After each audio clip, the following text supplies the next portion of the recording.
What's up, guys? This is Andrew Frezza and Melissa Dixon from Care.Coach.Lead, and today we're going to be sharing our top 3 drills for improving wall balls. So I've always found over the years wall balls to be one of the more difficult movements to coach because it's a dynamic movement and people's eyes are up at the target, but most of what's happening is with the lower half, and they're not really paying attention, or they don't really know how to make adjustments while they're focused on this ball hitting a target and potentially coming down and smacking them in the face. So we really like these 3 drills for giving feedback and allowing people to feel something different in their movements so they can make corrections and we can still cue them to improve their technique. But this is a great way. These are all 3 great drills that even without your cueing, people will almost self-correct because of the nature of these 3 drills. So the first one we're going to talk about is a box drill. And this is one that I love to use as a warm-up on wall ball days, especially if you also have some kind of box movement for that day. So you have box jumps in that workout, or maybe you have step-ups in that workout, and you also have wall balls. This is a great thing that you can do without having to pull boxes out just specifically for this drill.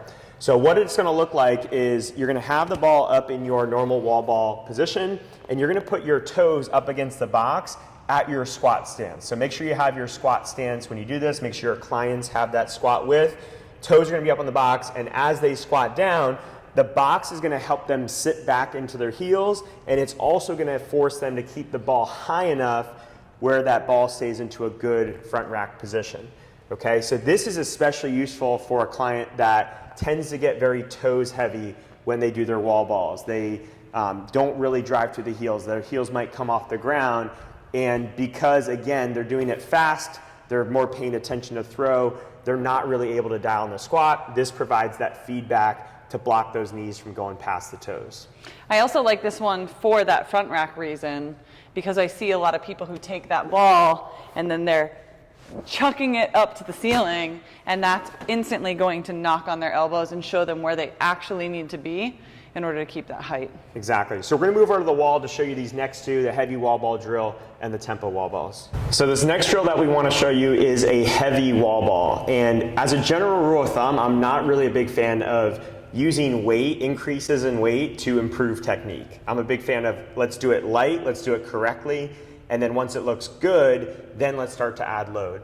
But what we found with this heavy wall ball is there's such good feedback in this drill that people can choose weights that are potentially as much as double or more what they would normally do, and it gets them to move better. It forces them out of those little hitches or errors that they were doing before that they could get away with when the ball was light, that now the heavy ball forces them to do it. So when we're talking heavy, if it's someone that normally grabs a 10-pound wall ball, we're having them grab 20 plus pounds. We're not talking about just adding 2 or 4 pounds to the wall ball. We're talking about a lot of weight. So we actually have D balls here, our slam balls, and we have a 30-pound ball where Melissa might normally use 14. Now, whenever we do this and program this in class, usually it's in a not for time setting, but it could be in a for time setting, and we tell people don't worry about the target. I don't care how high it goes. I don't care if it barely leaves your hands. I want you to focus on just really good technique as you do this. So you'll see Melissa do it. She's got a 30-pound ball, which I said before, it's way more than she's used to doing, but she's just going to focus on that good squat, that good front rack position, and then barely throwing it up. You even do less throw than that, Melissa, but just focus on that good structure, good catch, okay? Stay in the heels. Good. Do a couple more of those. Good. Good. All right, set it down. So a couple of things to note on that. Number 1 is that for athletes that tend to jump onto their toes early and they don't fully squeeze their butt and use that posterior to accelerate the ball up, this is going to help self-correct that. And you could even add, as part of your stipulation with this drill, you have to keep your feet glued on the ground. It could be a heels down drill as well if you want to add that into it. The other thing is we showed it on the box with the front rack on the box. This is another one that forces a good front rack, because if that ball gets dropped at all or goes away from your body, it punishes you so quickly. You immediately feel that error, and it's so much harder to do it with that ball going away from you. Yeah, I like this drill for the the athlete who needs to stay in their heels, but also for driving the hip extension. So when people are jumping, they're usually because they're not squeezing their butt hard, and this really forces that athlete to squeeze so hard to send it up.